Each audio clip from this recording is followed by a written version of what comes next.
Hello' and welcome to AM guide Assam. যিবোৰ candidate এইবাৰ গুৱাহাটী ইউনিভাৰ্চিটিত BA LLB বা LLB 3 ইয়াৰ্ছৰ কাৰণে এপ্লাই কৰিম বুলি ভাবিছা, তোমালোকৰ কম্পিটিশ্যন লেভেলটো কিমান হ'ব, তাৰ লগতে কাট অফ কিমান মান হ'ব পাৰে আৰু কিমান স্ক'ৰ তোমালোকে কৰিলে ছেভ স্ক'ৰ হ'ব, আজি এইটো ভিডিঅ'ত মই সম্পূৰ্ণ ডিছকাছ কৰিম। তাৰ লগতে এটা ষ্ট্ৰেটেজি মই শ্বেয়াৰ কৰিম, তোমালোকে কেনেকৈ প্ৰিপাৰেশ্যন কৰিলে এক্সামটো পাছ কৰিব পাৰিবা তাৰ ওপৰত। চ' লেটছ বিগিন। তো তাৰ আগতে তোমালোকে কম্পিটিশ্যন লেভেলটো জনাৰ আগতে চাব লাগিব মেৰিট লিষ্টটো, তাতে টোটেল কিমান ষ্টুডেণ্টে এণ্ট্ৰেন্স এক্সামটো দিয়ে। Okay, so' first of all let's begin with BA LLB। So' BA LLB যদি চাওঁ, ইয়াতে টোটেল চিট থাকে 60। তাতে জেনেৰেলৰ এইটো 2022 হয়, 28টা আছিলে, কিন্তু তাৰ পিছত যদি চাওঁ জেনেৰেল চিটটো কমাই দিছে, 19 চিটছ হয়। ত' জেনেৰেলৰ আউট অফ 60 টোটেল চিট আছে 19। এতিয়া চোৱা কিমান ষ্টুডেণ্টে ইয়াতে এণ্ট্ৰেন্সটো দিয়ে। ত' টোটেল নাম্বাৰ অফ ষ্টুডেণ্ট যদি চাওঁ, ইয়াতে আছে 354। 2022ত 354 আছিলে। তো এভাৰেজত যদি চাওঁ, 100 যদি চাওঁ, 100 হ'লে 5 আৰু 315 আৰু 54, ইয়াতে নিয়াৰলি আৰু তিনিটা প্লাছ কৰি দিয়া, তো 18 হৈ যায়। চ' 354ত টোটেল চিট আছে 19, ডিভাইড কৰিলে কিমান হয়, 18 হৈ যায়, নিয়াৰলি 18, 17.5 চামথিং হয়, 18 বুলি ধৰা। তাৰ মানে ইয়াতে যিটো কম্পিটিশ্যন লেভেলটো আছে তোমালোকৰ, ইয়াতে কেনেকৈ বুজিবা যে out of 18 student only 1 student will get the chit. তুমি চিটটো পাব হ'লে আৰু 18জন ষ্টুডেণ্টক বিট কৰিব লাগিব, তাৰপিছতহে চিট পাবা। এইটো জেনেৰেলৰ কাৰণে হয়। আৰু বাকী যদি চাওঁ অন্যান্য কেটেগৰী, ইয়াতে আমি চাব গ'লে চোৱা অন্যান্য কেটেগৰীতে ইমান এটা চিট নাই। OBC 9 চিটছ, এইবাৰ 13 মান আছে। এনেকৈ অলপ অলপ বঢ়াই দিছে। EWS 10%, হয়। SC ST, তো তোমালোকৰো কিন্তু কাট অফ খুব এটা মানে কম নাযায়, এই কাট অফ হাই যাব।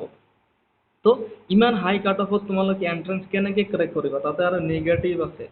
ইয়াৰ যিটো চিলেবাছ আছে, চিলেবাছটো বহুত ভাষ্ট হয়।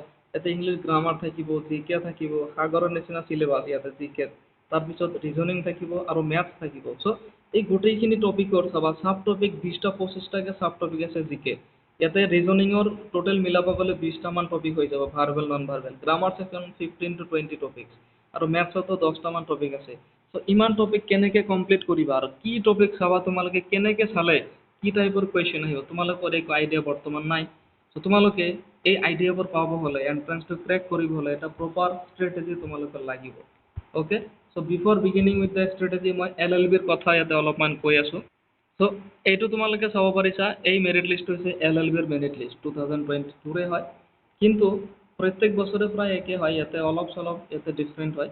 জেনেৰেলৰ কাৰণে গুৱাহাটী ইউনিভাৰ্চিটি যিখিনি আছে, 43 চিটছ আছে, এইখিনি অলমষ্ট ছেম হয় এইবাৰো। তো Guwahati university candidate 43 seats. Total number of candidate ইয়াতে এণ্ট্ৰেন্স দিয়াখিনি তোমালোকে চোৱা, টোটেল আছিলে 500। তো 501 আছিলে টোটেল কেণ্ডিডেট 2022। প্ৰত্যেক বছৰে 500 প্লাছে হয়। তো 43 বা 49, 50 চিটছে ধৰিছোঁ মই, আউট অফ 96, 50 চিটছ মই ধৰিছোঁ। ইয়াতে এভাৰেজত যদি চাওঁ, 50 চিটছো ধৰিলে 10 হৈ যায়। অ'কে, চ' 10 মানে কি হয়, তোমাৰ আগত আৰু 10টা ষ্টুডেণ্ট থাকিব, you have to beat 10 students, 1:10 হ'ব চিট ৰেচিঅ'। তুমি যদি চিট পাব বিচাৰা, বাকী 10জন ষ্টুডেণ্টক তুমি এলিমিনেট কৰি ইয়াতে চিট পাব লাগিব। চ' LLB, BA LLB অলপ বেছি কম্পিটিশ্যন, LLBত অলপ কম কম্পিটিশ্যন হয়, কিন্তু কম্পিটিশ্যন লেভেলটো একেই হয়। মিনিমাম 10টা ষ্টুডেণ্টক বিট কৰিহে তুমি চিট পাব পাৰিবা। তোমাৰ আগত আৰু 10টা থাকিব, তাক তুমি কেনচেল কৰাই দি নিজে ল'ব লাগিব, সিহঁতক বিট কৰিব লাগিব, সিহঁততকৈ মাৰ্কটো বেছি পাব লাগিব। তো কেনেকৈ প্ৰিপাৰেশ্যন কৰিবা, এতিয়া মই মেইন কথালৈ আহিছোঁ। মই তোমালোকৰ যিটো এণ্ট্ৰেন্সৰ ফুল চিলেবাছ, সেই চিলেবাছ কভাৰ কৰি, তাৰ লগতে প্ৰিভিয়াছ ইয়াৰৰ কুৱেশ্যন আৰু এইবাৰৰ কাৰণে যিখিনি মষ্ট ইম্পৰ্টেণ্ট টপিকছ লাগে, এই গোটেইখিনি সামৰি এণ্ট্ৰেন্স ট্ৰেকিং স্পেচিয়েল ক্লাছেছ মই আৰম্ভ কৰিছোঁ। মোৰ স্পেচিয়েল ক্লাছৰ এটা স্পেচিয়েল ফিচাৰ এইটো হয়, তোমালোকে গুগল মিটত ডেইলি লাইভ ক্লাছেছ পাবা। গুগল মিট লাইভ ক্লাছেছ তথাপি ডেইলি। তাৰ লগতে যিমান নোটছ লাগে, এণ্ট্ৰেন্স অৰিয়েণ্টেড নোটছ, মই যিখিনি নোটছ দিম, সেই নোটছৰ বাহিৰে বেলেগ একো তোমালোকে চাব নালাগে। মই নোটছ যিখিনি দিম, PDF বা লিংক দিওঁ, সেইখিনি চালে তোমালোকৰ এনাফ, ছাফিচিয়েণ্ট হ'ব। তাৰ লগতে তোমালোকৰ ডেইলি হোমৱৰ্ক থাকিব, আৰু এইখিনি যদি তোমালোকে ভালকৈ ফ'ল' কৰা, তাৰ লগতে উইকলি এটাকে মক টেষ্ট, আৰু সেই মক টেষ্টটো মই এনেকৈ বনাওঁ যে এণ্ট্ৰেন্সৰ যিটো কুৱেশ্যন পেপাৰ থাকিব, সেই কুৱেশ্যন পেপাৰৰ মডেলতে তাতে যি চিলেবাছ দিয়া আছে, সেই চিলেবাছৰ ওপৰত যিমান মাৰ্ক আছে সেই মাৰ্কৰ ভিত্তিতে মই মক টেষ্টখিনি ইয়াতে মানে ক্ৰিয়েট কৰিছোঁ। মক টেষ্টখিনি এটেণ্ড কৰিলে তোমালোকৰ এণ্ট্ৰেন্সৰ যিটো কুৱেশ্যন পেপাৰ তাৰ এটা ব্ৰিফ আইডিয়া আহি যাব। ক্লাছটো যদি কৰা তোমালোকৰ এণ্ট্ৰেন্সৰ ওপৰত মই 100% প্ৰিপাৰেশ্যন তোমালোকক মই কৰাই দিম গুৱাহাটী ইউনিভাৰ্চিটি। এতিয়াও 40 দিনমান সময় তোমালোকৰ হাতত আছে। গতিকে যদি তোমালোকে প্ৰিপাৰেশ্যন কৰা, এটা ফিজ মই লওঁ 3000 ৰুপিজ ফিজ হয়, এইটো এটা মিনিমাম ফিজ। তো এই ফিজটো দিলে তোমালোকে এডমিশ্যন হোৱালৈকে ফুল গাইডেঞ্চ পাবা। যিমান ক্লাছেছ পোৱা, যিমান নোটছ লাগে, এভৰিথিং মই তোমালোকক দিম। তোমালোকে জাষ্ট ফ'ল' কৰিলে এণ্ট্ৰেন্সটো ক্ৰেক কৰিব পাৰিবা। বেলেগ একো ভাবিব নালাগে, একো চিন্তা কৰিব তোমালোকে নালাগে। জাষ্ট ফ'ল' কৰিবা, এণ্ট্ৰেন্সত ছিট পাই যাবা। যিখিনি মই নোটছ দিম গোটেই চিলেবাছ কভাৰ কৰি দিম, PYQ তাৰ লগতে ইম্পৰ্টেণ্ট টপিক গোটেই। ক্লাছটো যদি কৰা মোক কণ্টেক্ট কৰিবা। মোৰ হোৱাটছএপ নম্বৰ এইটো ভিডিঅ'ৰ ডেছক্ৰিপশ্যনত মই দি দিছোঁ। মই এইটো ভিডিঅ' আজি বনালোঁ, তাৰ মেইন পাৰ্পছ হৈছে টোটেল 40 ডেজ আছে।